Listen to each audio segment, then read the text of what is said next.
Bueno, muy buenos días a todos y a todas. Después de un par de minutillos de cortesía, creo que debemos de dar comienzo a este ciclo de conferencias que inauguramos hoy desde la Diputación de Sevilla. Bueno, desde cualquier lugar del mundo, ¿no? No todos estamos aquí en la sede. Y bueno, me congratulo en iniciar, en dar comienzo a este ciclo de conferencias de políticas locales en clave de género. A lo largo de este mes y el mes de octubre vamos a tener, van a tener lugar 12 conferencias de distintos contenidos, todos, como decía, en clave de género. Y digo que en la Diputación de Sevilla nos hemos propuesto trabajar para la recuperación social y económica de la provincia como consecuencia de la COVID-19 y todo ello a través del impacto, del análisis del impacto de género. Y tenemos el objetivo de elaborar un documento marco, un documento que recoja las iniciativas que puedan ser implantadas en nuestro territorio, en todos los municipios de la provincia, de manera que la transformación local o la transformación social parta de lo local. Y bueno, para hoy nos hemos propuesto abordar esta problemática o esta temática desde lo más básico. Para hoy nos hemos propuesto iniciar este ciclo de conferencia desde lo más necesario, como es la comunicación y el lenguaje inclusivo.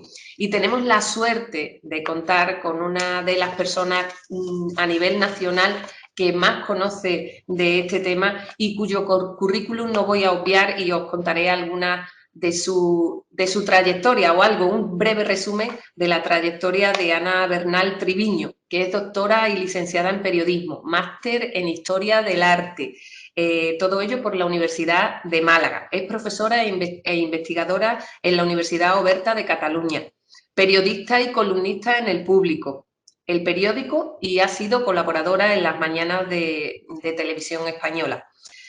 Su interés siempre en conocer las formas de comunicar más próximas a la sociedad la ha llevado a que sus investigaciones como doctora se centren en el uso de las redes sociales y del periodismo móvil y la ética. Como periodista se ha centrado en la defensa de los derechos humanos y con especial atención sobre los derechos humanos de la mujer, de las mujeres.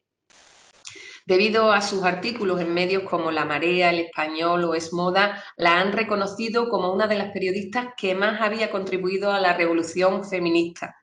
En 2017 expuso en el Congreso de los Diputados un informe sobre el tratamiento mediático del caso Juana Rivas. Por su trabajo a favor de los derechos humanos y en defensa de los derechos de la mujer, ha recibido el premio Solidaridad del Instituto de Derechos Humanos de Cataluña, premio La Buena Prensa, premio de la Comunicación No Sexista de la Asociación de Dones Periodistas de Cataluña, premio Caleta de la Subdelegación del Gobierno de Málaga y premio Farola del Instituto Andaluz de la Mujer. El próximo 2 de octubre sumará otro premio más y recibirá el premio Emilio Castelar. También ha participado en el trabajo de base de los derechos de la mujer en el Plan de Derechos Humanos de Cataluña. Ha publicado Cómo informar e informarse sobre violencia machista.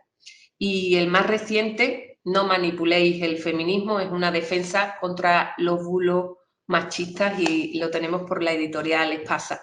Bueno, esto es, como digo, es un breve resumen de esta jovencísima panelista, Ana Bernal. Bienvenida, muchísimas gracias por participar y colaborar en este proyecto que arranca la Diputación de Sevilla. Gracias a todas las personas que os habéis inscrito y a los que podéis estar en directo en este ciclo de conferencias.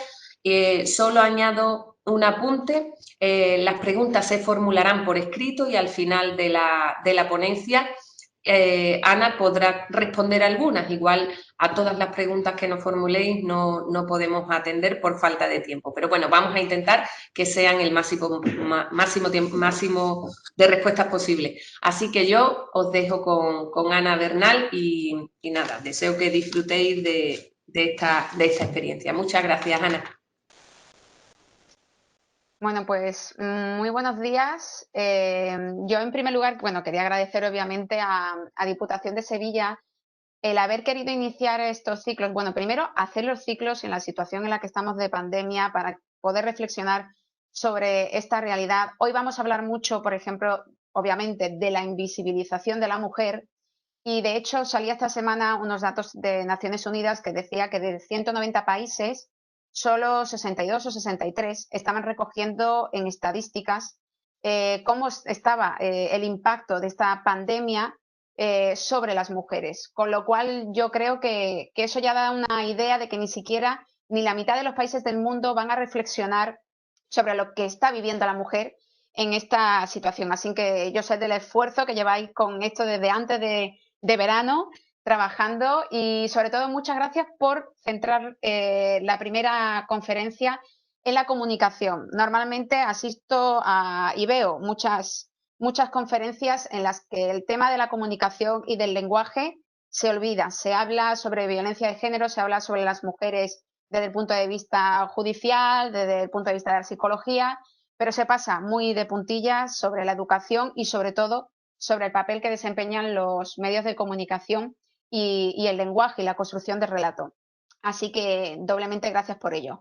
Antes de empezar la conferencia, bueno, pues lamentablemente quería recordar que ayer una mujer apareció descuartizada, si no me equivoco, en Santander, y ahora mismo esta mañana otra mujer que llevaba desaparecida, bueno, que había sido asesinada, pues ya en Badajoz, ha reconocido un vecino de la zona que había asesinado a esta otra mujer. Lo pongo sobre la mesa porque muchas veces cuando se habla del lenguaje inclusivo o cuando se habla de los medios de comunicación, se relativiza todo tanto que incluso se comenta este tipo de temas con una perspectiva incluso de humor o para querer ridiculizar las peticiones del movimiento feminista. Y al fin y al cabo, todo, absolutamente todo, va unido y forma parte, la violencia forma parte de nuestra vida diaria, de la vida diaria de las mujeres, y esto es un reflejo. Este es el reflejo máximo. Lo que hoy vamos a hablar, que es de lenguaje y de comunicación, es la violencia cotidiana que sufren las mujeres a través de otro tipo de violencia, que es la violencia simbólica, y que, como digo, es la que voy a comentar. Y tengo una ponencia que para el tiempo que tenemos sé que es demasiado larga, así que me vais a disculpar porque voy a ir bastante rápido.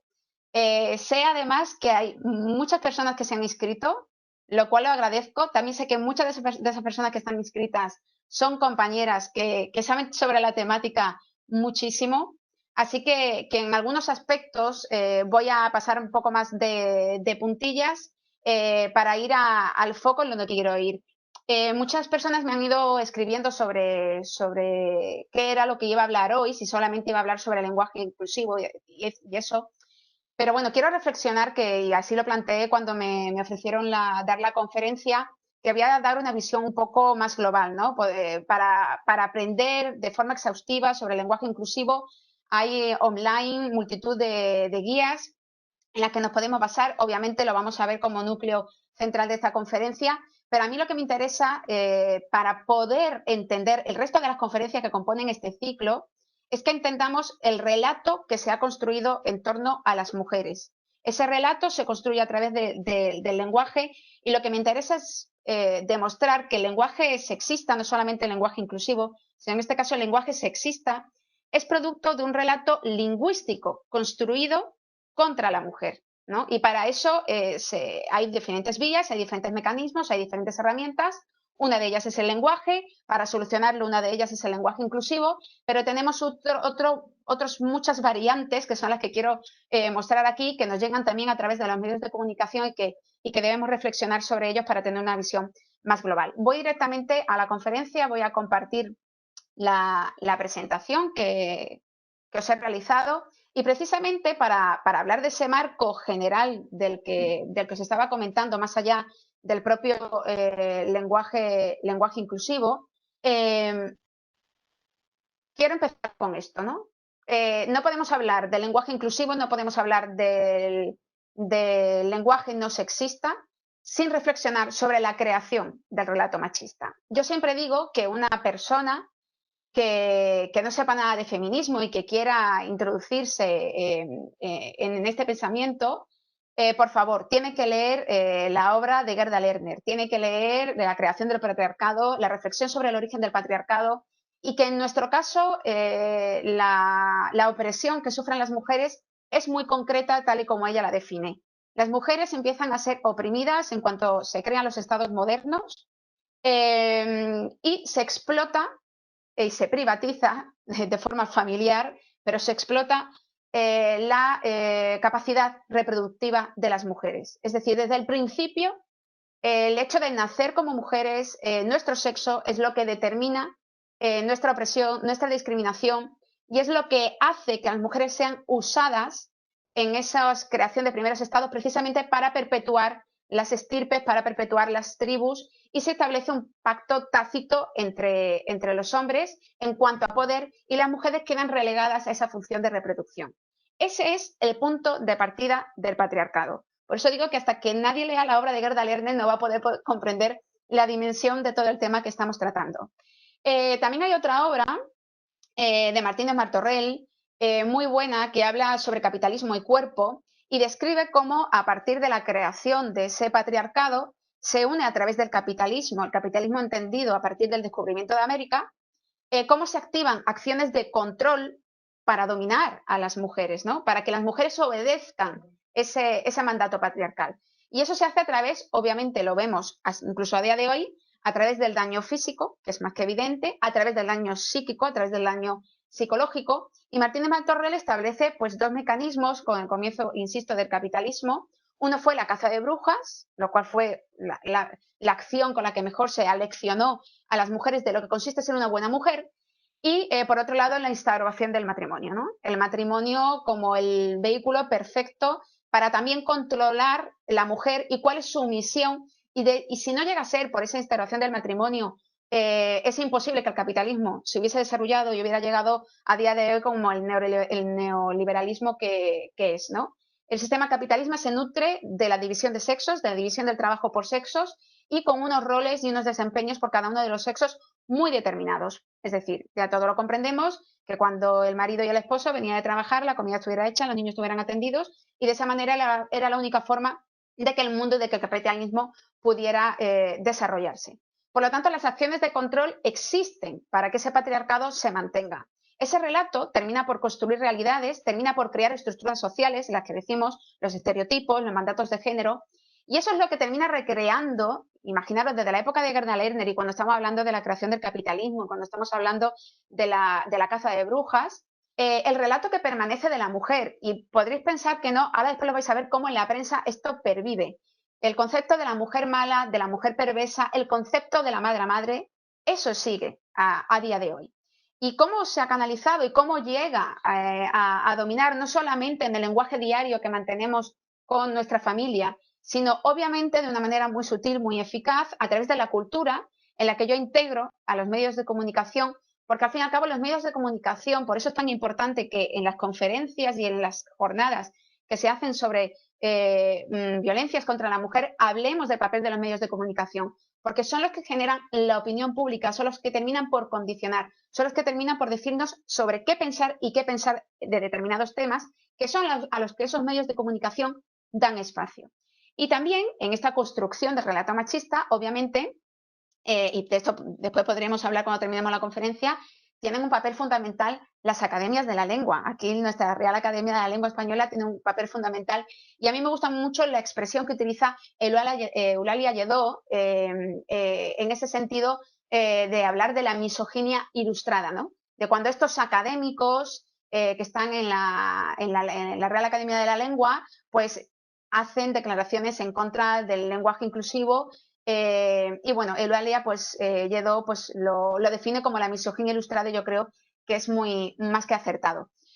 Insisto en que pensemos que el lenguaje es un arma. El lenguaje es un arma porque construye, pero a la misma vez, si ese lenguaje no nos representa, destruye la identidad.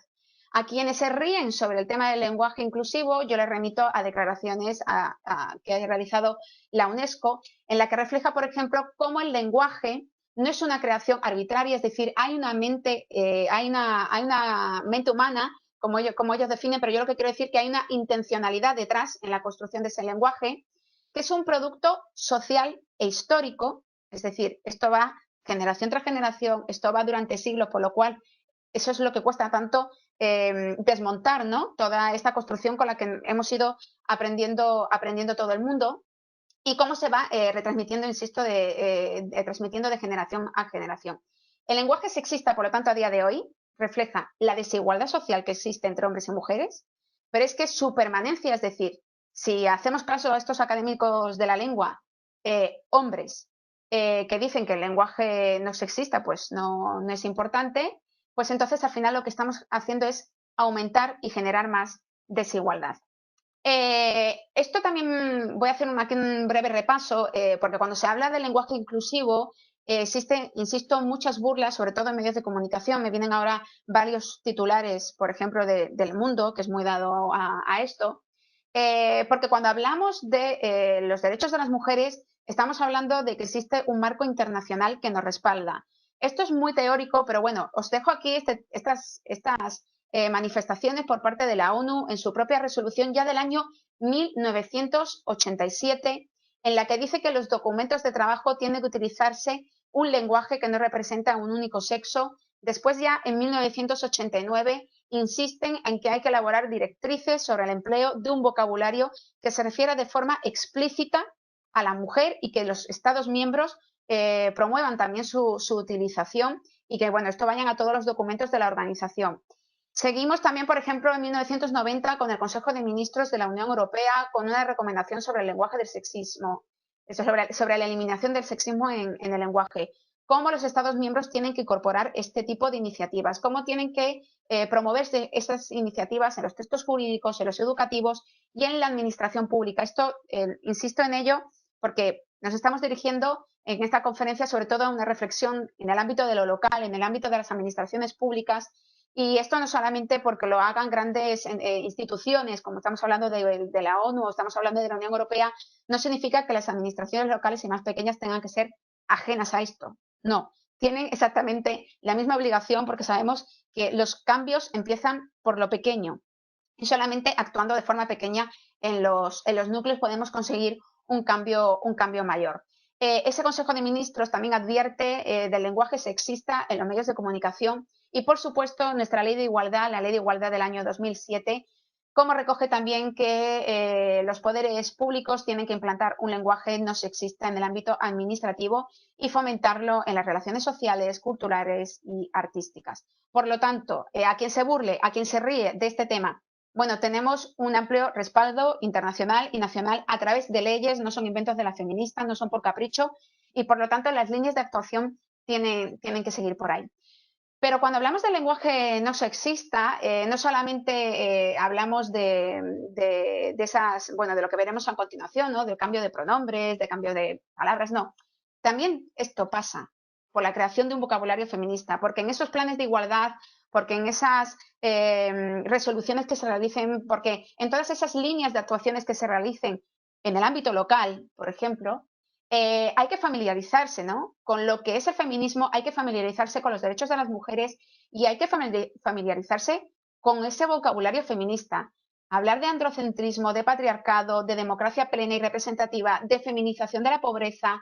Tenemos que hablar de los techos de cristal, de los suelos pegajosos, tener claro la diferencia entre sexo y género, hablar de violencia de género, hablar de coeducación y una palabra que saldrá muchísimo en estas jornadas a lo largo de todas ellas, que muchas otras compañeras hablarán, es la palabra empoderamiento, que está en todos sitios y que a mí me gustaría recuperar su esencia. Estoy recuperando un tuit que lo explico de manera muy breve a Meria Valcárcel, porque últimamente nos hablan que incluso empoderamiento es meterte a prostituta.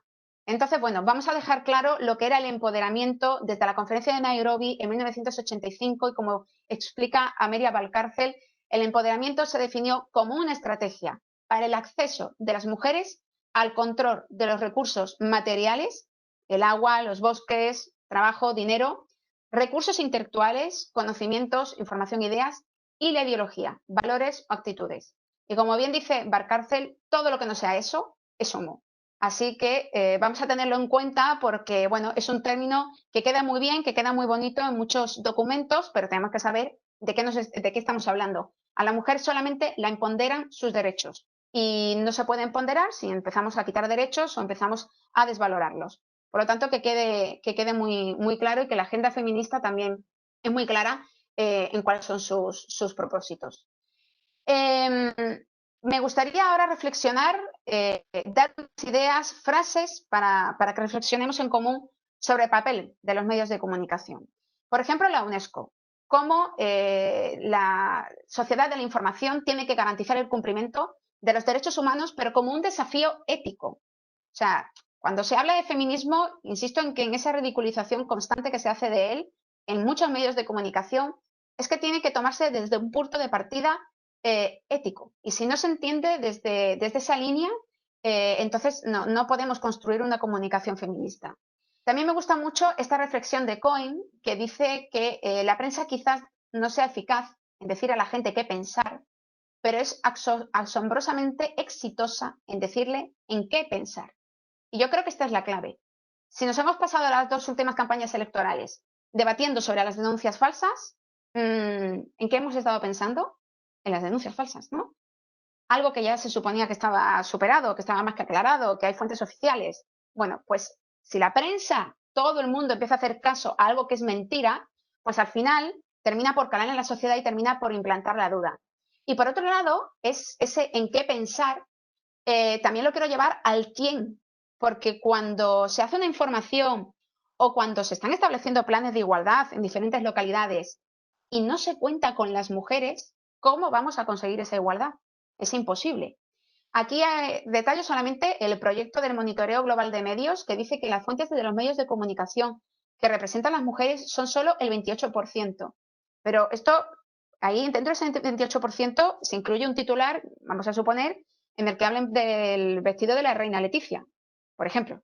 Cuando vamos a lo importante que es cuánto representamos las mujeres como expertas en medios de comunicación, esa contabilización se lleva al 9%. Es decir, tenemos un mundo en el que pensamos, como decía Cohen, en que el dominio del conocimiento está en un 90% en manos de los hombres y solamente un 10% de las mujeres están capacitadas, se supone, para hablar. Esto lo vemos constantemente, por ejemplo, reflexionar en las tertulias de política, ¿no? En las tertulias de política, ¿vale? Puede haber, obviamente, mujeres, aparecen mujeres, si hay suerte, pero muchas de ellas, pues, no son mujeres feministas. ¿Por qué las mujeres que nos dedicamos a hablar de feminismo, que nos centramos en los derechos de las mujeres, por qué la visión de género no es algo transversal, por ejemplo, en una mesa de política? ¿Por qué un periodista de política puede opinar sobre el 8M, puede opinar sobre el 25N, puede opinar sobre la ley del aborto, puede opinar sobre las denuncias falsas, pero sin embargo nosotras solamente nos relegan a cuando ocurre un asesinato o cuando ocurre una violación, ¿no? Bueno, pues todo esto son ideas que dejo aquí para la reflexión. También me gustaría reflexionar sobre esto que mencionaba Rich. Esta frase a mí me encanta. Objetividad, esa objetividad de la que tanto nos hablan de las facultades de comunicación, dice, es el nombre que se da en la sociedad patriarcal a la subjetividad masculina. Y eso parte del propio lenguaje, o sea, no solamente de la construcción de la realidad que hacen los medios de comunicación, sino que esa objetividad ha venido siempre impuesta por el lenguaje con el que se nos ha ido explicando y se nos ha ido educando a lo largo de nuestra vida. Y por último, quería esta reflexión de Nuria Varela. El poder de un grupo sobre otro se constituye no solo por la fuerza, sino por un discurso compartido y aceptado socialmente. Ese discurso, insisto, se hace a través del lenguaje, ¿no? Un discurso donde el grupo dominante tiene un poder de legitimación sobre las ideas que consolidan su propio poder. Yo creo que esta frase resume absolutamente todo. Los medios de comunicación en este contexto tienen 2 asuntos claves a través de los medios y a través de la educación, que es sensibilizar y prevenir. Por eso yo insisto mucho cuando voy a dar conferencias sobre medios de comunicación, no paro de insistir en que esto no va solo dirigido, que pueden estar conectadas y conectados hoy periodistas, la propia ciudadanía.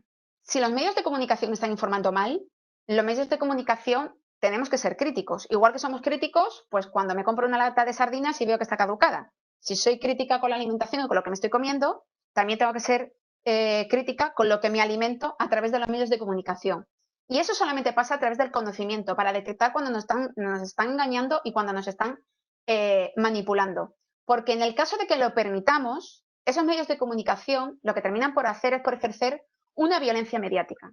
Y esa violencia mediática, en esa construcción a través del lenguaje y del relato sobre la imagen de las mujeres termina por devaluar y por hacer daño a las víctimas. A las víctimas que no son solamente las mujeres, sino que también son, en muchas ocasiones, los niños y las niñas, a los cuales dejamos de lado y también son víctimas, insisto, de esta realidad. Ahora vamos a entrar más de lleno en lo que es el tema del, no sé cómo voy de tiempo, del lenguaje inclusivo, del lenguaje no sexista, como a mí más me gusta denominarle, pero voy a reflexionar desde el punto de vista que es lo que a mí me gusta de los mitos del lenguaje, de las construcciones, de las frases que siempre nos responden cuando defendemos este tema que ya desde los años 70 las feministas radicales pusieron sobre la mesa. Esta gran frase de que el lenguaje inclusivo no sirve para nada, que qué tiene de mal utilizar el lenguaje normal, y bueno, pongo esta imagen por relajarnos un poco y por sonreír un poco, pero bueno, esto es la tónica, ¿no? Es que yo no lo veo, no veo dónde está el error de seguir hablando pues como hablamos a día de hoy. Bueno, pues aquí dejo algunos estudios científicos. Yo sé que a los machistas los estudios científicos les da absolutamente igual, pero a nosotras no. Son los que nos respaldan, son los que nos avalan nuestras realidades, nuestras reflexiones. Y bueno, aquí dejo multitud de estos estudios. Por ejemplo, que el lenguaje sexista crea imágenes masculinas en la persona que lo escucha, cómo eso permite reforzar la superioridad del hombre, cómo fortalece los estereotipos y reduce la participación de las mujeres porque las invisibiliza, y cómo, por ejemplo, esto me resulta... Ana, Sí. discúlpame que te interrumpa, pero no está viendo nadie las imágenes a las que estás haciendo referencia. ¿Nadie ve el PowerPoint?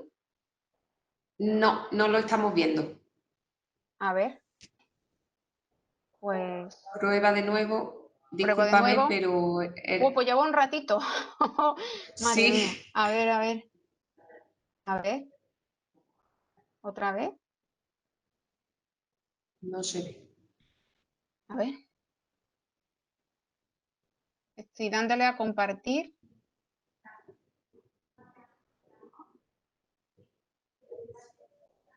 Pero no me deja volver a hacerlo. No sé si me voy a tener que desconectar y volver a conectar.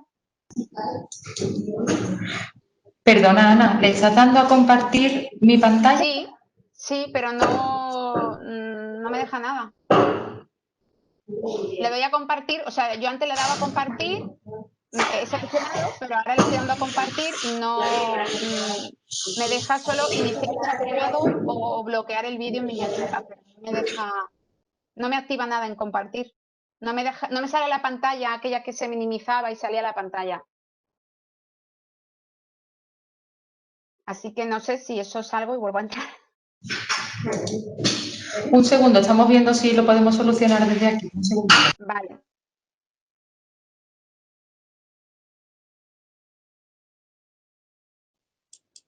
Si no, el desconectar y conectar siempre es una solución. Por eso digo, si no... Un segundo, Ana, que lo resolvemos ahora mismo. Vale, vale. Genial, aquí hay un equipo maravilloso cubriéndonos. No, os voy a mandar una imagen de lo que yo veo en pantalla, ¿vale? Para... A ver, para que veáis que cuando le doy a compartir, pues no... Ana, ya debe estar resuelto. Prueba de nuevo en compartir y mi pantalla, por favor. Perdonad a todos y a todas. Ahora sí. Ahora sí sale. Ahora sí.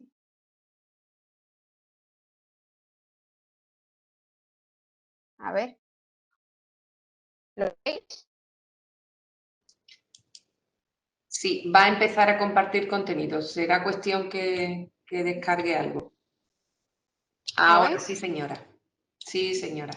Gracias, Ana, disculpa. Vale, pues entonces hago... Bueno, no, yo creo que no repito, ¿no? No. Vale. Continúa con... Continúo con lo que llevaba hasta ahora. ¿Me escucháis? Vale. Bueno, entonces sigo aquí a como estaba hablando de los mitos del lenguaje, ¿no? Que era lo que me interesaba reflexionar. Sobre el lenguaje inclusivo, como decía, esta frase típica de que el lenguaje inclusivo no sirve de nada, que tiene de malo el lenguaje normal, y además te insisten constantemente en que ellos no ven dónde está el error y dónde está el problema.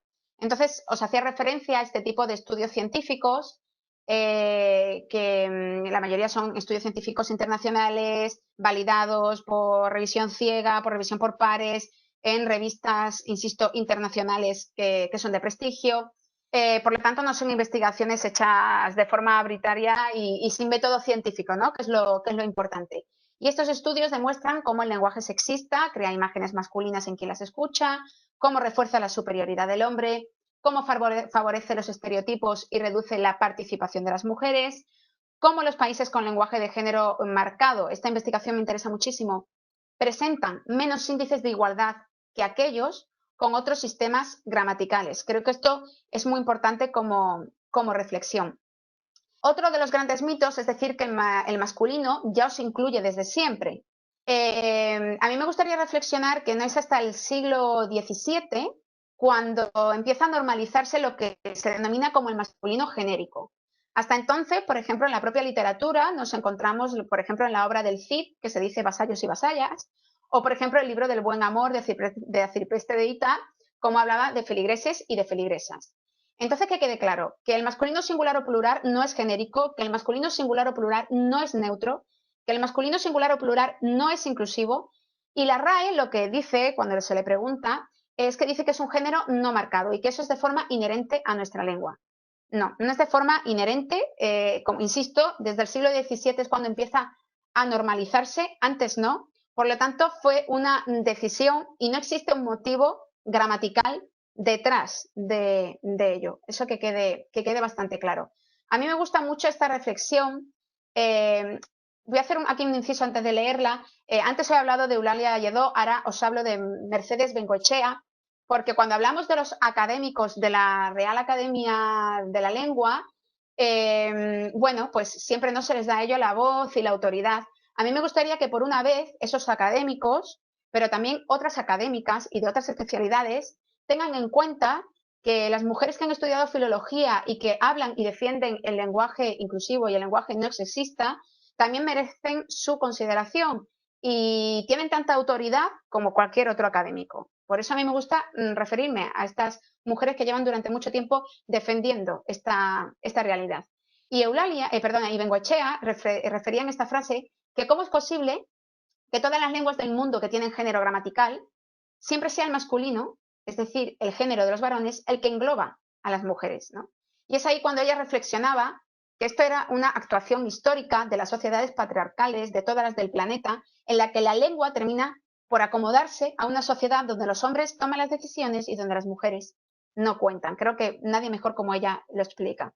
Pero para quienes incluso después de esto sigan diciendo que no lo ven y que todo esto son invenciones, a mí me gustaría compartir esta noticia que tuvo mucha repercusión. Es una noticia creo que del año pasado como mucho del anterior.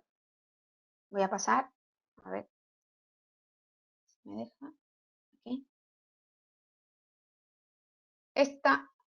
Aquí. Esta noticia, que es real, esto no es un montaje, una empresa que no pagaba a sus trabajadoras porque el convenio dice trabajadores. Eran unas empleadas de una empresa que llevaban 6 meses esperando el pago de unos atrasos por un nuevo convenio y fijaros a lo que se acogieron en la empresa para no pagar a las mujeres, porque en ese convenio se hablaba de trabajadores y no se hablaba de trabajadoras. Insisto que esto es una situación real. Estamos viendo el gran argumento, el gran mito de que el lenguaje inclusivo no economiza.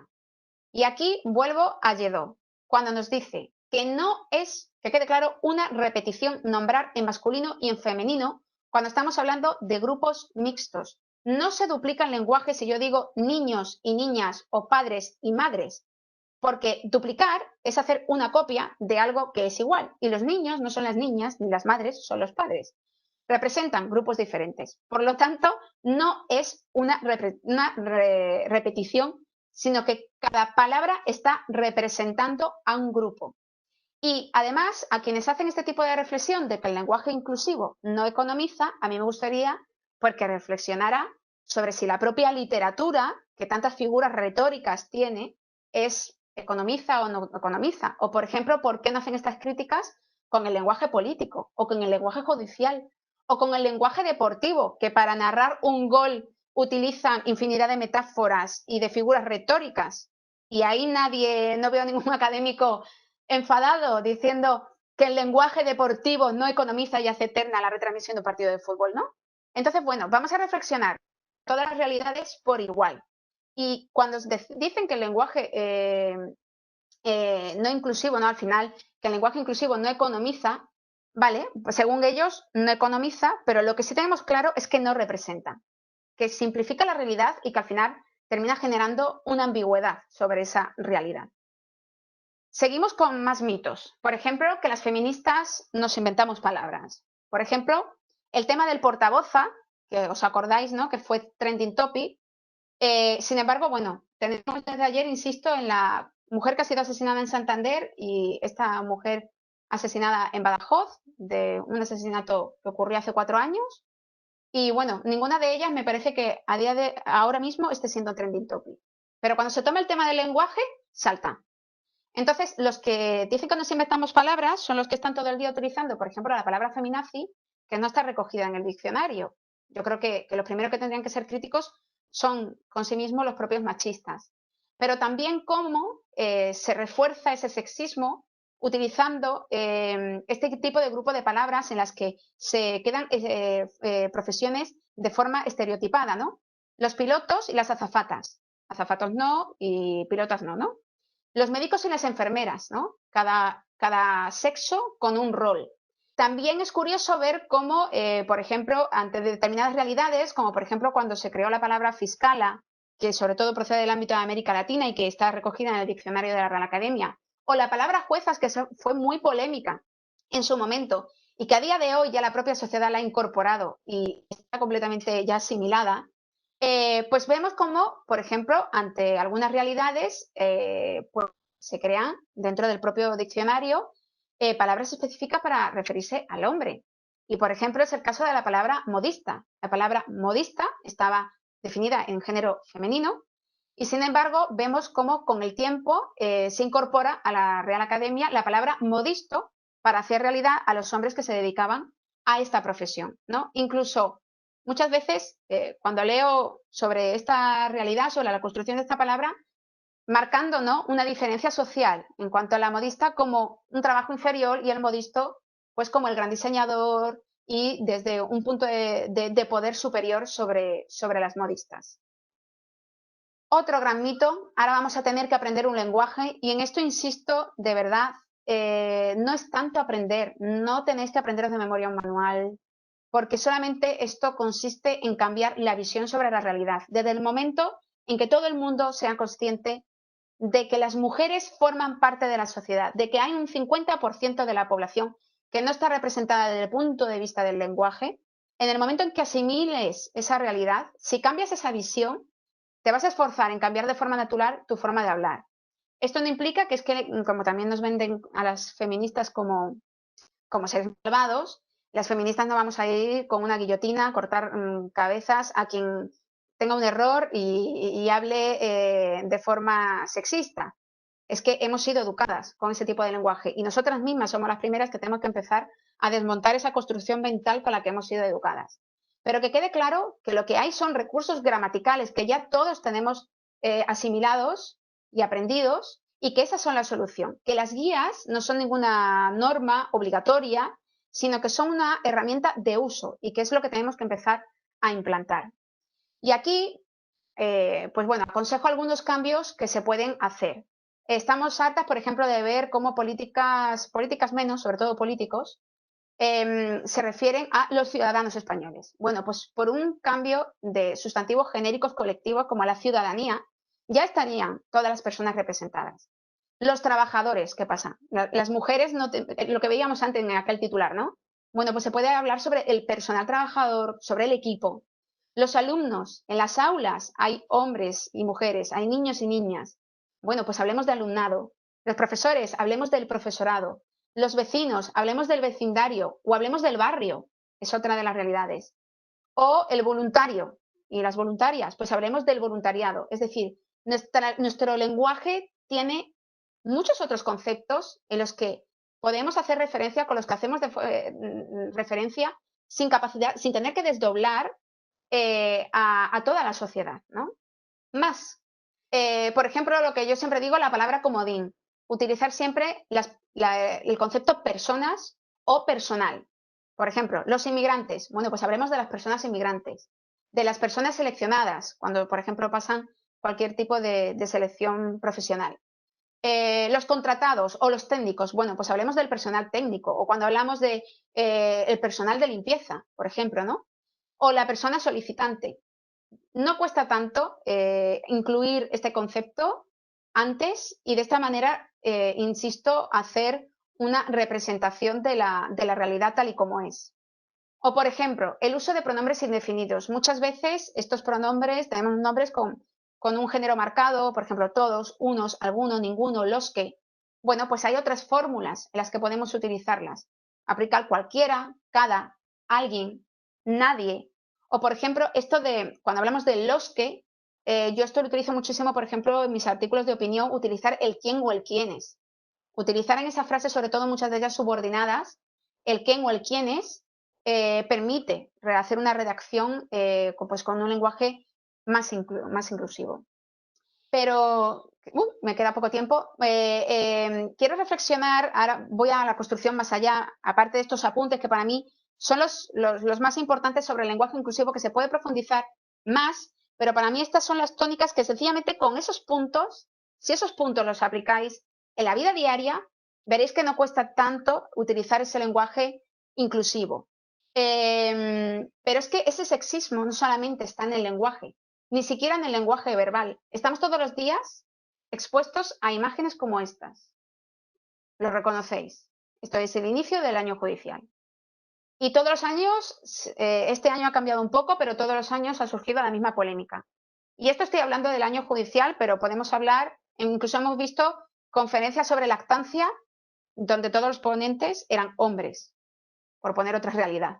Entonces, bueno, reflexionemos también sobre esto, que podemos crear en el ámbito local materiales de lenguaje inclusivo, pero después hacemos una rueda de prensa y mostramos esto, ¿no? Entonces, creo que tenemos que ser mucho más conscientes de la representación de la mujer en todos los ámbitos y no solamente en el lenguaje verbal, sino también en el lenguaje audiovisual. Esto termina por desarrollar malas prácticas en medios de comunicación sobre los que me gustaría reflexionar sobre ese relato construido en base al lenguaje, ¿no? Sobre el lenguaje.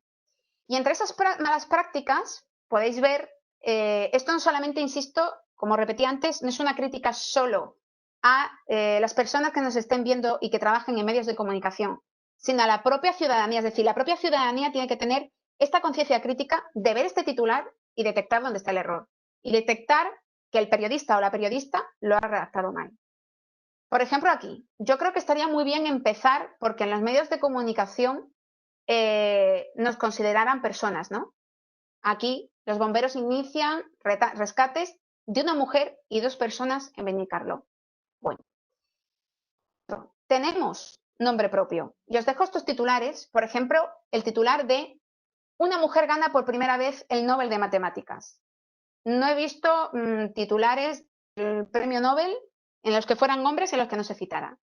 Por ejemplo, un momentito que me tapa aquí vuestra imagen, aquí, a la derecha, una lesbiana historia como primera alcaldesa electa de Bogotá. O sea, su propia orientación sexual tiene que estar reflejada en el titular como lo importante y su nombre ni siquiera aparece. O, por ejemplo, el del centro. Tesla Motors, elige a una mujer para suceder a Elon Musk en la presidencia. Pero es que encima la fotografía es de él. Insisto otra vez, en el lenguaje no verbal. Bueno, pues hay que empezar por reivindicar que la visibilización de las mujeres empieza porque nos nombren, porque nos consideren personas y porque nos nombren y porque nos muestren. Tenemos nombre y tenemos apellidos. Por ejemplo, a ver, aquí, no dependemos de las parejas. Por ejemplo, aquí, en la derecha, para una mujer que ha ganado un campeonato, una medalla de bronce en los Juegos Olímpicos de Río, se refieren como la mujer de. O, por ejemplo, la mujer de Conde Pumpido, nombrada magistrada del Tribunal Supremo. Esa señora no tiene nombre. No tenemos que ser nombradas a través de nuestras parejas. No. Esta práctica es evidentemente una mala práctica que vuelve a invisibilizar a las mujeres en su reconocimiento, en su identidad.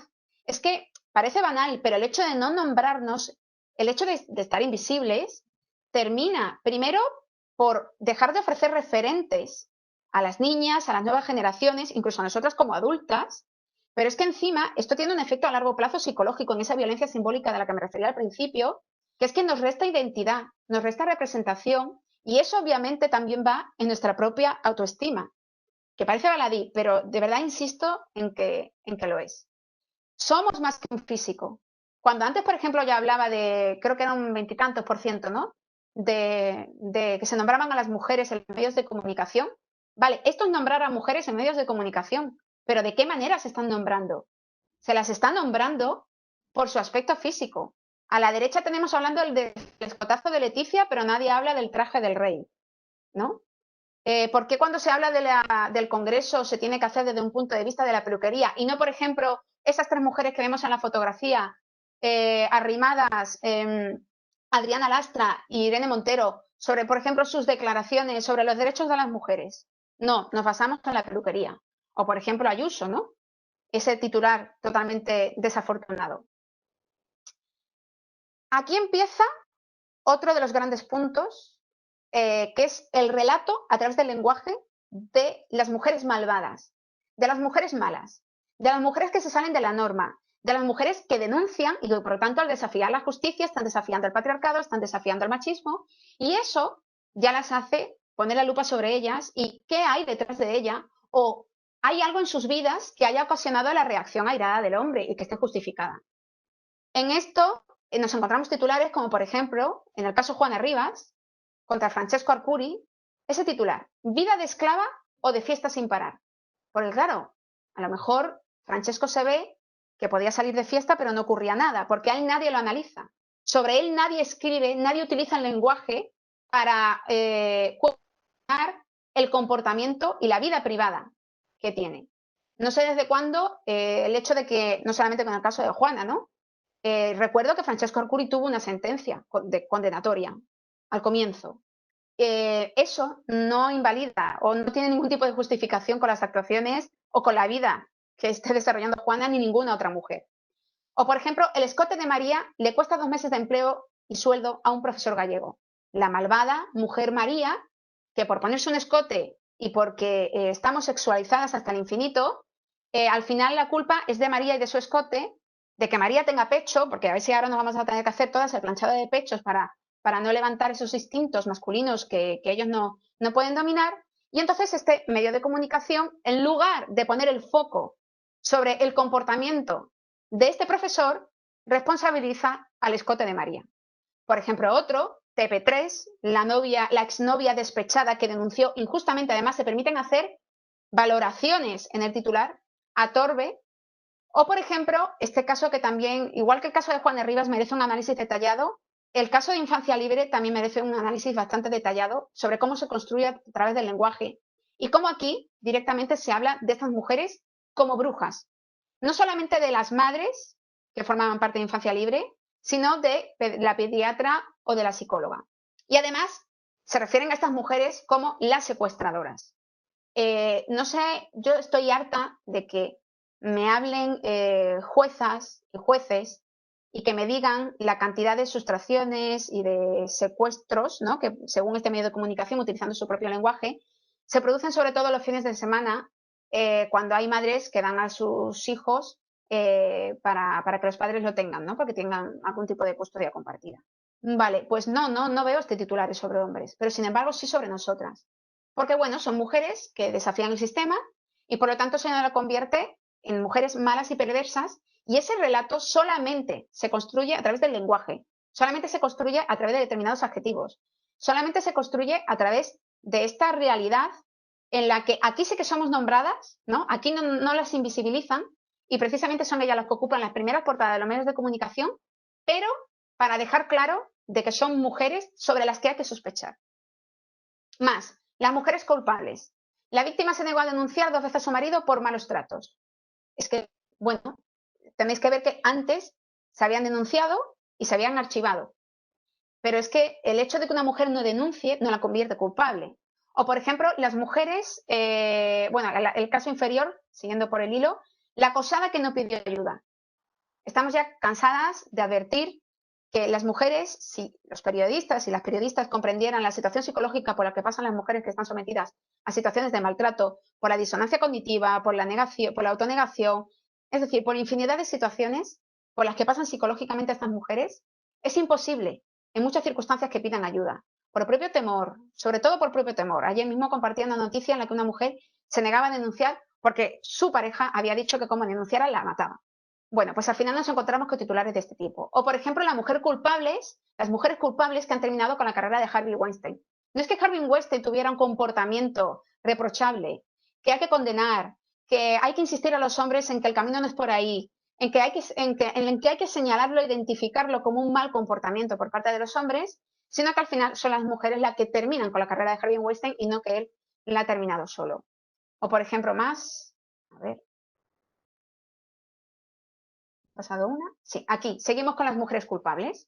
Un hombre mata a su pareja de 47 años, pero si veis el subtítulo, ella le seguía viendo, claro, pues la dependencia emocional. Si comprendieran psicológicamente cómo funcionan las mujeres que están sometidas a situaciones de maltrato, el chantaje a la que les someten los maltratadores, comprenderían que esta frase sobra.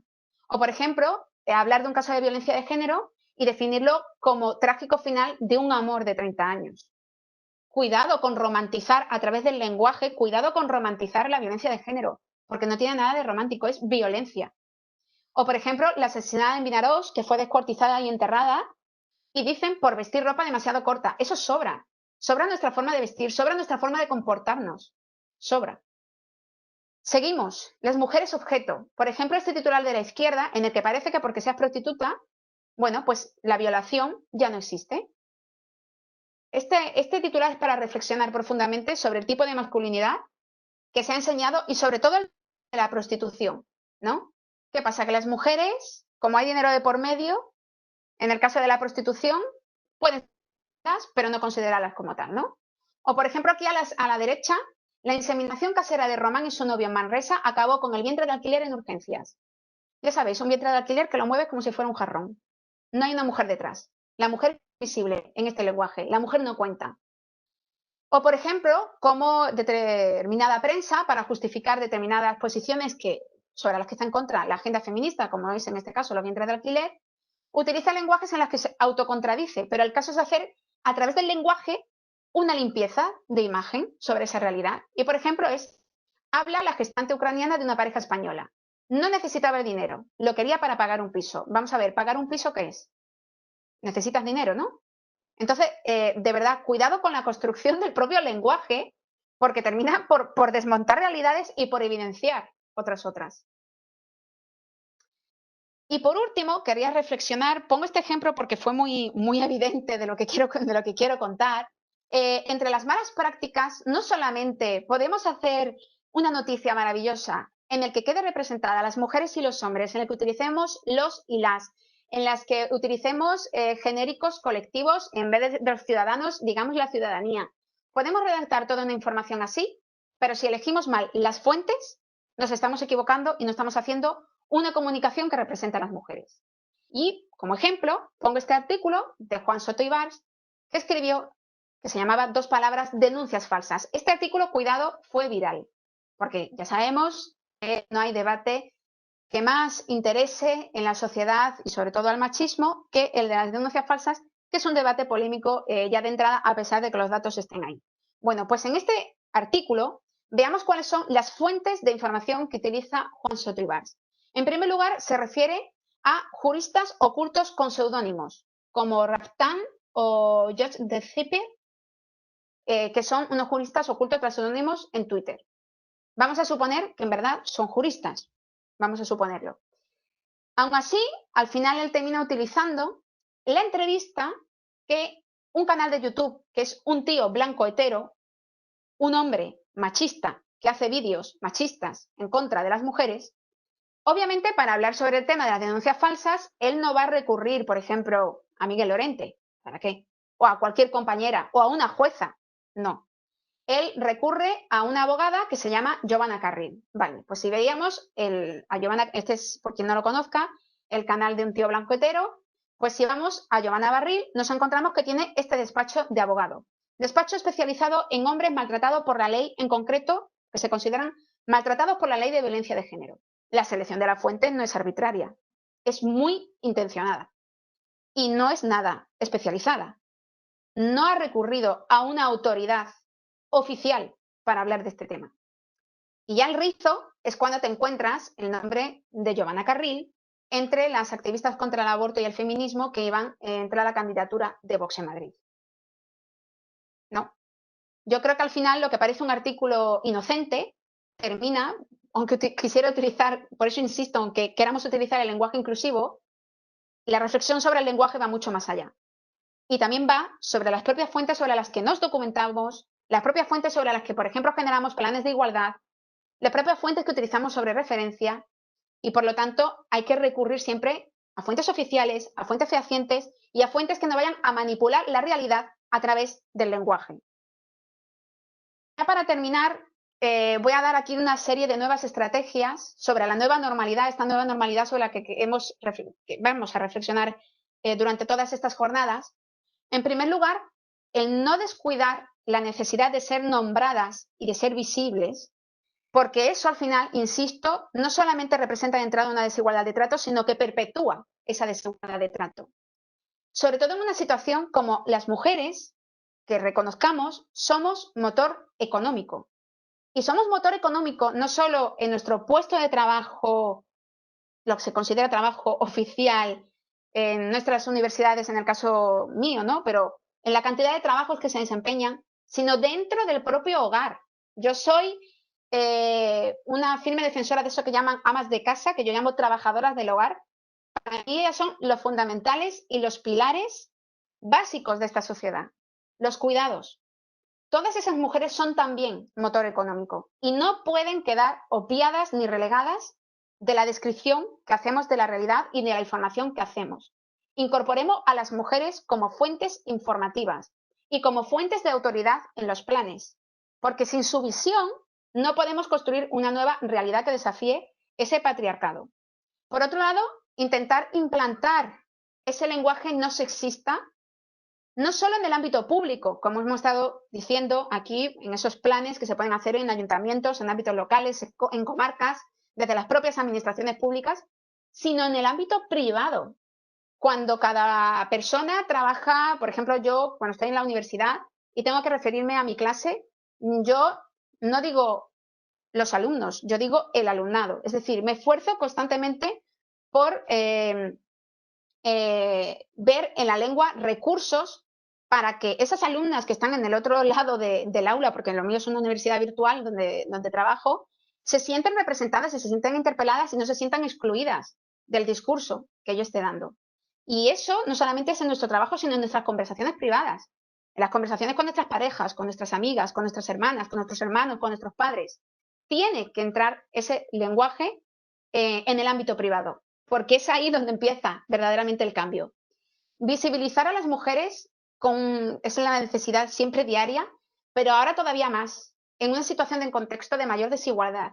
Insistí al principio esa estadística de Naciones Unidas en las que ni siquiera la mitad de los países están recogiendo de forma estadística qué está ocurriendo con las mujeres en esta situación de pandemia. Tenemos que hacer un esfuerzo por ello, no solamente desde la administración pública, sino también desde los medios de comunicación privados, que la perspectiva de género, por favor, sea un asunto transversal, no solamente cuando nos asesinan o cuando nos violan. Que cuando hablemos de economía esté la visión de la mujer, que cuando hablemos de las cifras del paro esté la visión de la mujer, que cuando hablemos del problema de la vivienda esté el tema de la mujer, que cuando hablamos de la vuelta del cole esté el tema de la mujer sobre la mesa. Eso es imprescindible, no solamente, insisto, en medios de comunicación, sino también en las propias políticas públicas de cualquier localidad, desde la más pequeña hasta la más grande. Lo importante, insisto, de la potenciación de lo local como canal de experiencias, de puestas en común y de visibilidad.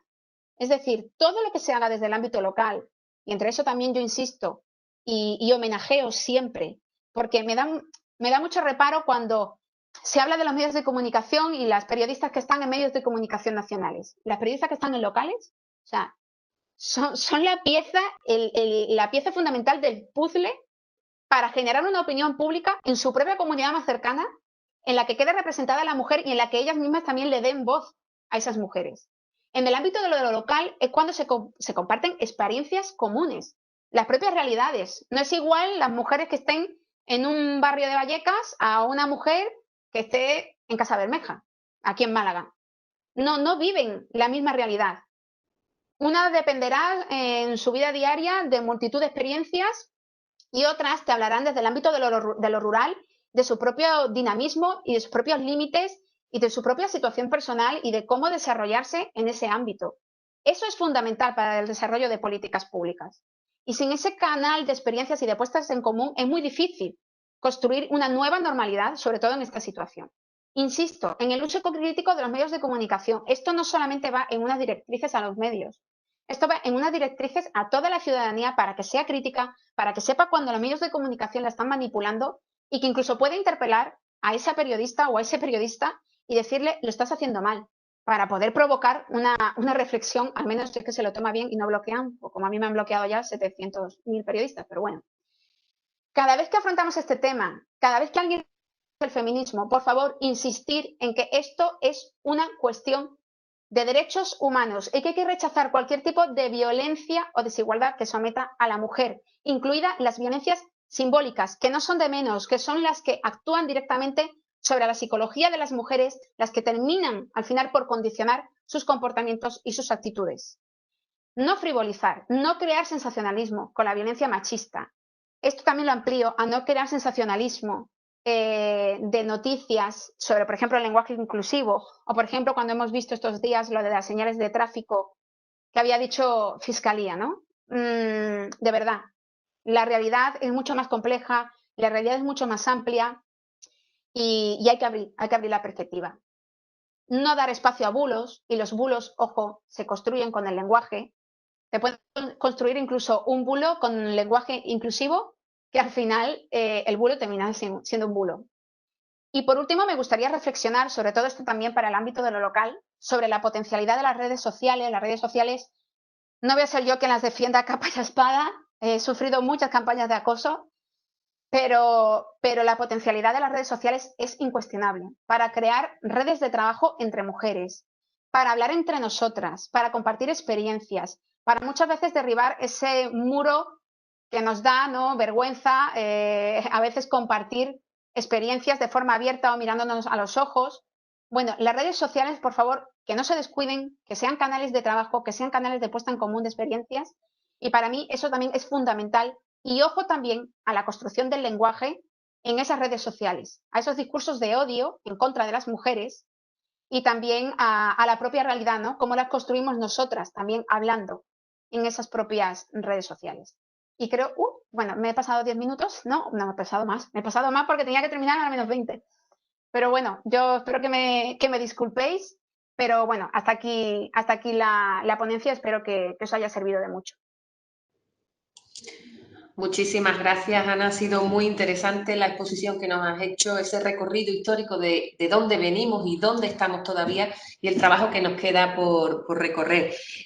Yo voy a tratar de economizar tiempo, voy a agrupar algunas de las preguntas que nos han hecho para tratar de atender a todas. Un segundo, ¿se me ve o no he sido capaz de salir de la aplicación? Sí, sí. ¿Se me ve, no? Vale. Vamos, se te ve. Digo, a ver, sí. Vale, digo, a ver si sigo la misma. Vale. Se te ve. Se te puede Perfecto. ampliar ya cada uno. Perfecto. Bien. En relación a algunas dudas, nos plantean dudas de palabras, cómo se pueden utilizar o si es correcto utilizar. Hay personas que nos han preguntado si es correcto o es sexista el término monoparental o habría que decir el término familia monomarental. También con respecto a técnico o técnica, si sería correcto usar técnica, si es correcto decir pilota, médico. Y también nos preguntan sobre el uso de la X, de la E o de la arroba, bueno, al escribir fundamentalmente en las redes sociales. Así como también nos hacen una referencia a que es muy fácil y las empresas no tienen ningún problema en poner la categoría limpiadora y, sin embargo, para ingeniera o jefa les cuesta más trabajo definirlo en las RPTs de las empresas. Esto en cuanto a palabras y cuestiones que nos han planteado puntualmente, Ana. Vale.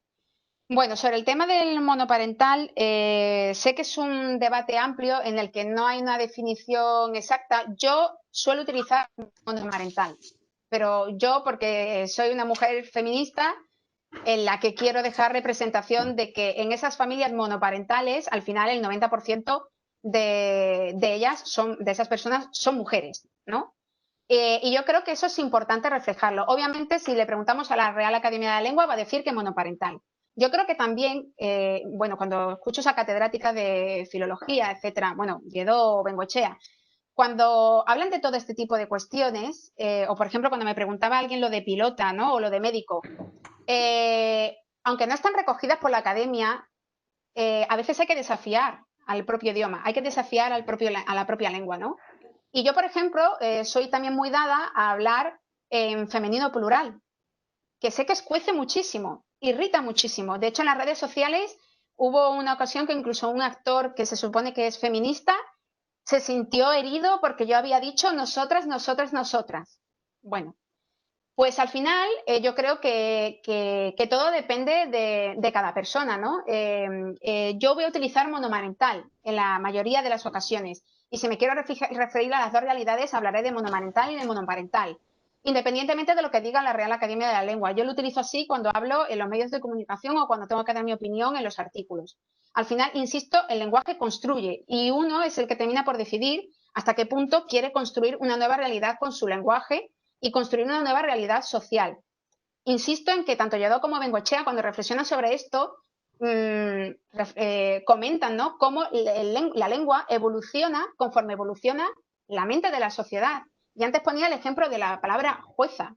La palabra jueza fue muy rechazada desde el principio, casi con la misma repercusión que ocurrió con lo de miembras o con lo de portavoza, y sin embargo a día de hoy ya está completamente asimilada en la sociedad y a nadie le choca cuando alguien la dice, ¿no? Por lo tanto, yo creo que también tenemos que ser conscientes que tenemos una capacidad de crear autoridad dentro de la propia construcción de nuestra lengua y de ir dirigiendo unos pasos y un camino y mostrando nuestra propia voluntad sobre lo que queremos y de cómo queremos hablar.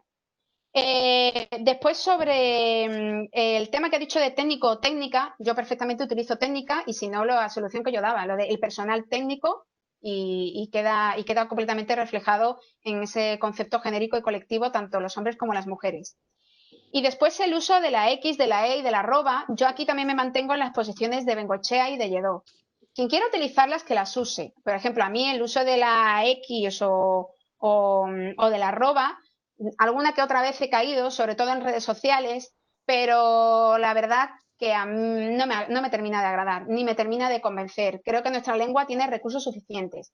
Sobre el tema de la E, quien quiera incluir en su lenguaje la letra E, de verdad que, o sea, no sé por qué nos trasladan este lenguaje a nosotras cuando la letra E no nace de la agenda feminista.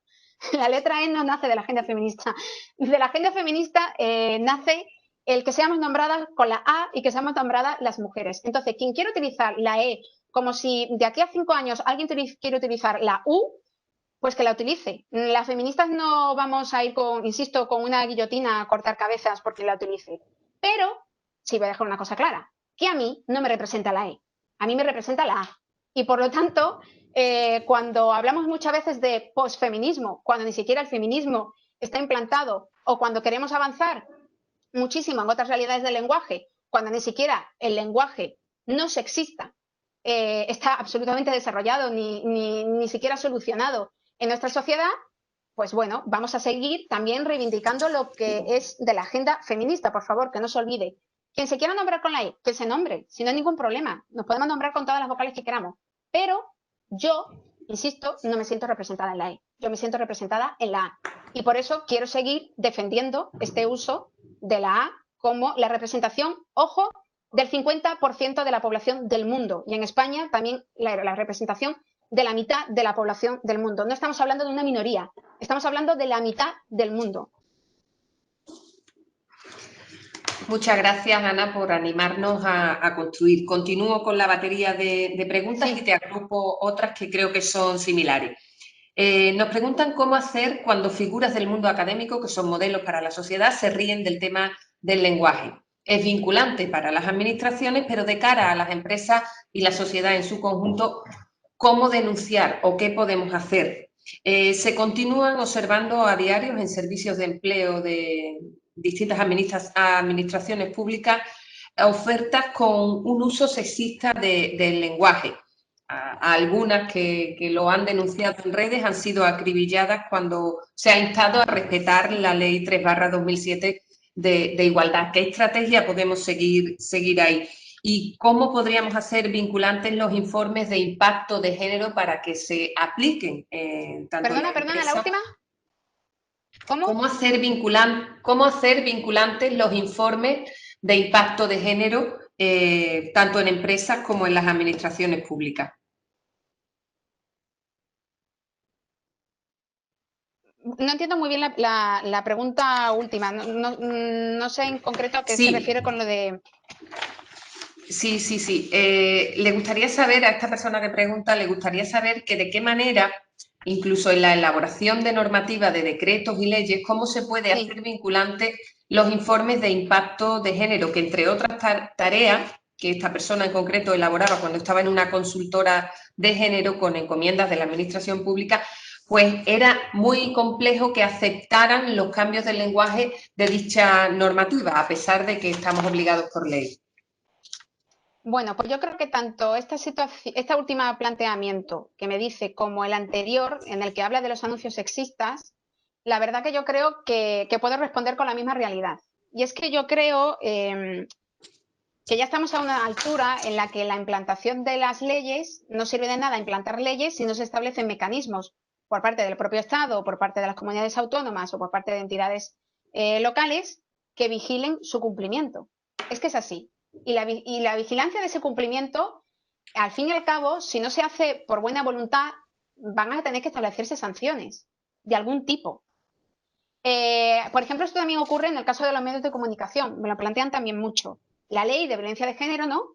Insiste en unas recomendaciones para el tratamiento no sexista en los medios de comunicación sobre los derechos de las mujeres. Pero claro, son recomendaciones y están en la ley, pero no hay ningún organismo que vele porque eso se cumpla.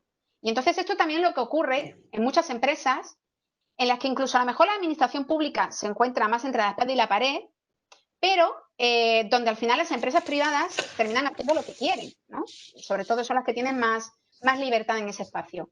Es muy complicado hacer algo vinculante cuando la propia ley no establece desde el punto de vista de partida mecanismos y organismos que terminen por vigilar y por controlar esa realidad. Eso es así. Por lo tanto, yo creo que había que exigir un paso más en esas leyes. Por ejemplo, ahora me acuerdo, ahora cuando estabas hablando, por ejemplo, de esos anuncios laborales sexistas, ¿no? Que comentaba que las compañeras terminan por denunciar, me estaba acordando, por ejemplo, de la publicidad sexista. En la publicidad sexista sí hay sanciones, sí hay multas para las empresas que no cumplen pues, con el propio código. Bueno, pues vamos a tener que establecer mecanismos de ese tipo para otro tipo de realidades y otro tipo de circunstancias sobre los derechos de las mujeres en otros ámbitos. Porque está visto y comprobado que de buena voluntad y que por autorregulación esto no se aplica. Esa es la pura verdad. Y yo creo que ya estamos a un punto en el que o se realiza así o no se puede producir el cambio. Y sobre la primera pregunta, eso también me lo pregunto yo. ¿Qué hacemos con los académicos que se ríen, que se burlan, que estigmatizan el uso del lenguaje inclusivo? Yo creo que esto al fin y al cabo será un asunto generacional en la que hasta que no haya un relevo dentro de la propia Academia de la Lengua no vamos a ver otra realidad. Pero ojo, no solamente de académicos, también de académicas. Estoy cansada también de ver a mujeres que se manifiestan, ¿no?, en contra de esta realidad. Y esto tenemos que comprenderlo como otras tantas circunstancias, que es que ser mujer no se hace feministas. Ser mujer, ¿vale? Te haces ser mujer, naces mujer, pero eso no implica que seas feminista. Y por lo tanto, también hay mujeres que pertenecen a determinados ámbitos sociales y de partidos políticos que tienen que seguir con ese discurso para mantener el propio status quo en el que viven. Cuando lo comprendes desde el propio status quo en el que permanecen, comprendes, ¿no?, ese tipo de manifestaciones. Y realmente, como yo digo infinidad de ocasiones, yo quiero mujeres en política, sí, pero quiero mujeres feministas. Yo quiero mujeres dentro de la Real Academia de la Lengua, pero quiero mujeres feministas. Y hasta que eso no ocurra, el cambio no se va a producir. Porque el patriarcado y el machismo está en la educación desde hace siglos. Lo aprendemos desde que llegamos a la cuna. Y por lo tanto, desmontar todo ese universo o surge desde la propia voluntad y verdadero compromiso de cada persona, o si no, no es algo ni a lo que se puede llegar a conseguir, ni podemos llegar a obligar hasta que realmente ese cambio surja desde dentro. Y solo con políticas feministas y con personas feministas en puestos de responsabilidad podremos avanzar. Gracias, Ana. Voy con otra batería de preguntas, estas relacionadas con periodismo. Nos pregunta si en las universidades a los periodistas no les enseñan este tipo de formación. Porque tú, Ana, lo ves claramente, pero todos los días vemos noticias que son misóginas. Solo conozco colectivos de periodistas feministas como Laften, Ameco, Neutral, Jornalistas Galegas, pero debería darse formación por igual a hombres y mujeres periodistas, ¿no es así? ¿Nos puedes nombrar periodistas hombres involucrados en nuevas masculinidades o son demasiado escasos?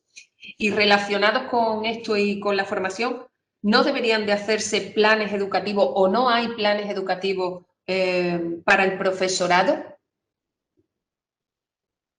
Vale.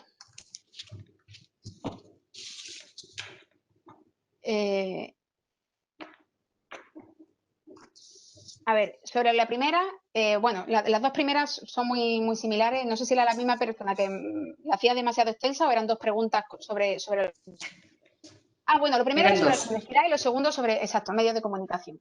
En el tema de la universidad, bueno, pues en el tema de la universidad, lamentablemente, no existe. Yo, por ejemplo, este año he desarrollado en el grado de la Universidad Oberta de Cataluña, que es donde yo imparto, yo he diseñado una asignatura que es periodismo especializado y dentro he incluido un espacio dedicado a la información sobre los derechos de las mujeres, ¿no? Supongo que si a lo mejor en vez de haberme dado la asignatura a mí, mi director confía plenamente en mí, sabe cómo soy, se lo llega a dar a otra compañera, a otro compañero, pues lo mismo no hubiera reparado, ¿no?, en incluir esa realidad en el diseño de la asignatura. Sí es cierto, por ejemplo, con nuestra universidad, la Universidad Oberta de Cataluña, tenemos desarrollado un plan de igualdad en el que hablamos sobre el lenguaje inclusivo, en el que, por supuesto, lo trasladamos no solamente al personal docente consultor, sino también al alumnado en general. Eso sí es cierto. Pero bueno, eso ya, insisto, forma parte de la propia universidad y de las propias ambiciones y realmente del compromiso que tenga. Pero yo, como docente, insisto muchísimo en ello, ¿no? Pero porque yo lo vivo de otra manera, ¿no? Y lamentablemente al final esto termina en esta situación, en una situación de voluntariedad. Por otro lado, sobre la formación, por supuesto que tienen que formarse hombres y mujeres en las redacciones, pero ojo, porque es que la mayoría de las veces se ofrecen este tipo de talleres o de actividades formativas con el tipo de informar sobre violencia machista, informar sobre violencia de género. Y ese es el punto de vista y el problema con el que partimos. Es que tenemos que hacer cursos de formación sobre los derechos de las mujeres. Hablar sobre las mujeres en los medios de comunicación. Pero vamos a dejar de ceñirnos a que la única realidad cuando tenemos que hablar en los medios de comunicación sobre las mujeres es informar cuando se produce, insisto, el asesinato o la violación. Porque al final, cuando no lo tienes considerado como una perspectiva transversal, ¿qué es lo que ocurre? Que cuando llega el asesinato y la violación, por mucho cursillo que hagas, vas a informar mal. Y terminas haciendo titulares como lo que hemos visto de Infancia Libre o de Juana Rivas.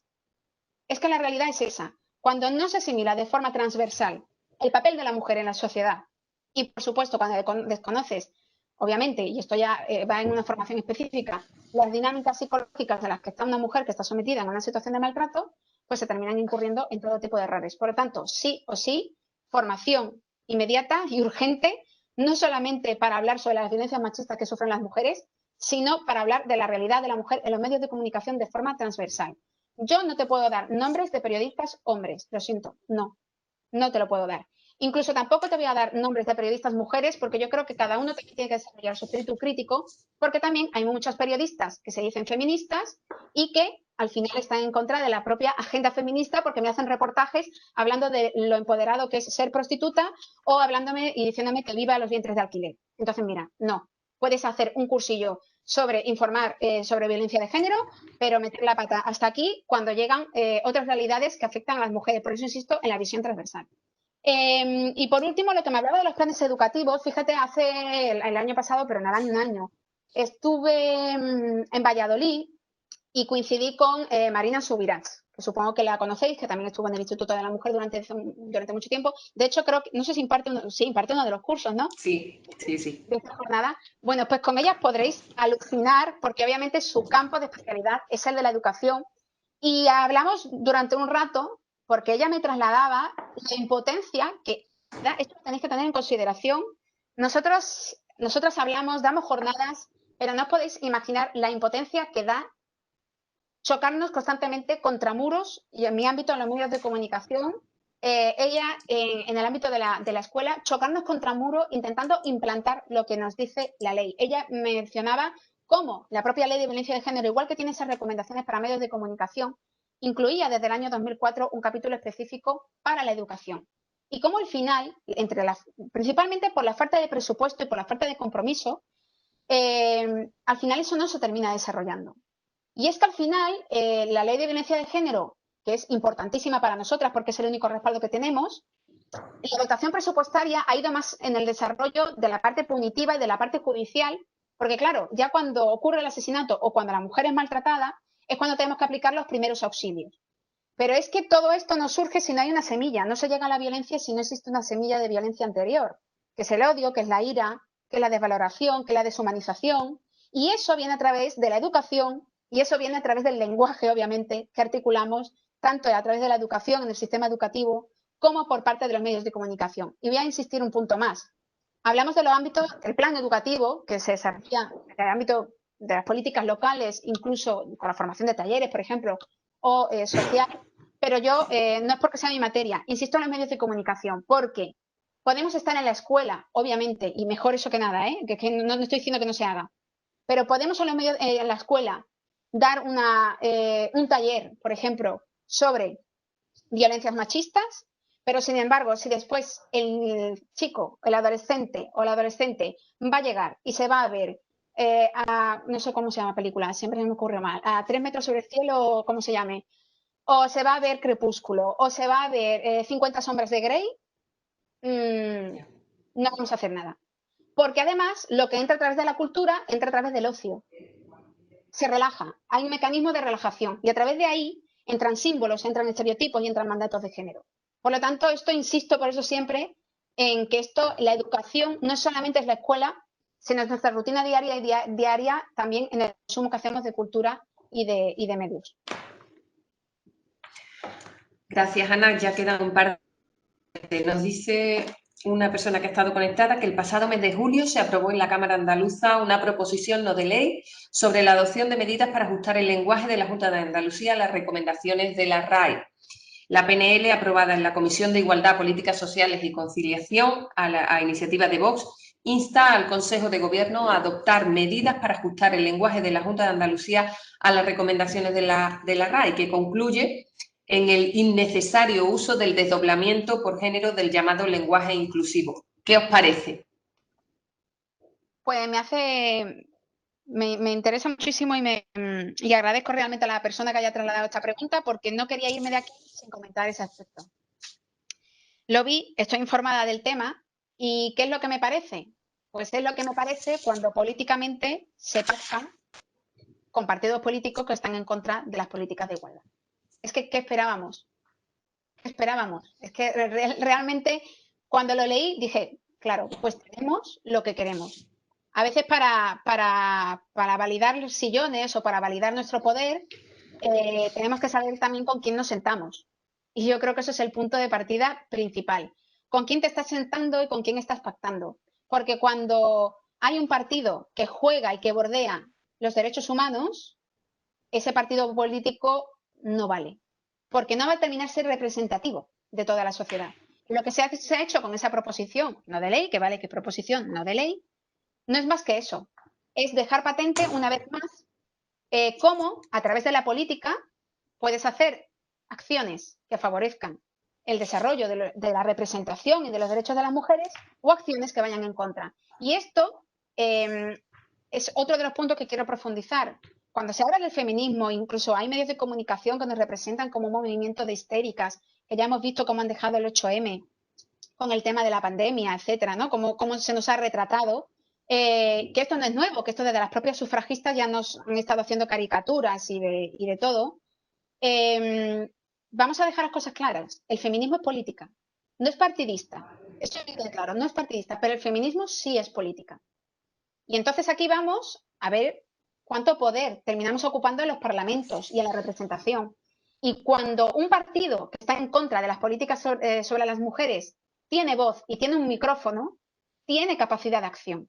Obviamente está refrendado por la ciudadanía, sí, pero es que entonces hemos cometido un error previo. Y es que en la sociedad se deje calar el mensaje machista, se recupere, se valide, se refuerce. Ese es el gran error. Y ese es lo que comentábamos en la pregunta anterior.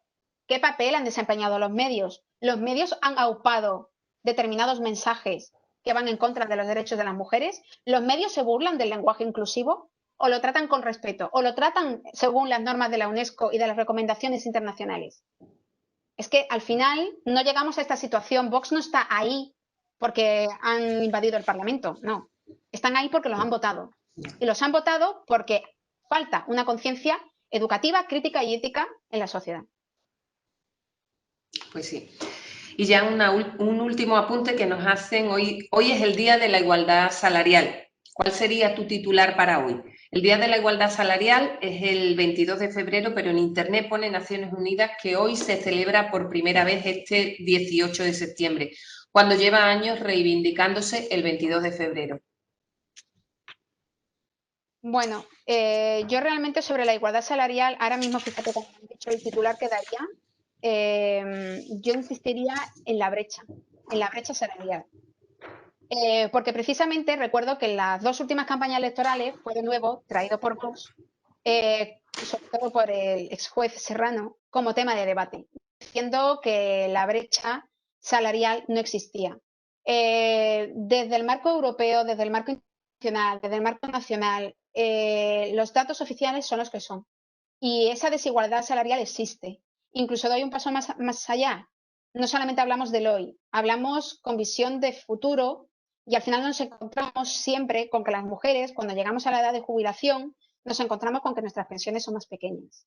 Y eso se debe a que nuestro trabajo no ha sido igual de remunerado en muchas situaciones en comparación con el de los hombres. Por lo tanto, sí, es una realidad que existe ahí, que hay que seguir reivindicando y que hay que seguir construyendo de forma adecuada a través del lenguaje, sin lugar a dudas.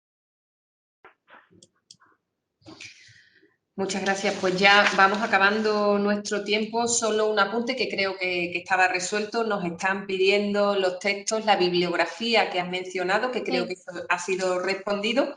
Y también nos pedían la presentación. Creo que a nivel técnico seríamos capaces de solucionarlo, ya que esta ponencia estará colgada en la web de la Diputación de Sevilla. Así que sin más, muchísimas gracias, Ana. Ha sido un placer compartir contigo este tiempo, escucharte y aprender de ti, como no podía ser de otra manera. Al revés, placer mío y gracias de verdad por seguir dando espacio a estas realidades, aún más después de lo que ha pasado en el Parlamento andaluz. Más que necesario. Muchas gracias. Así es, muchas gracias. Nos vemos pronto, Ana. Un saludo.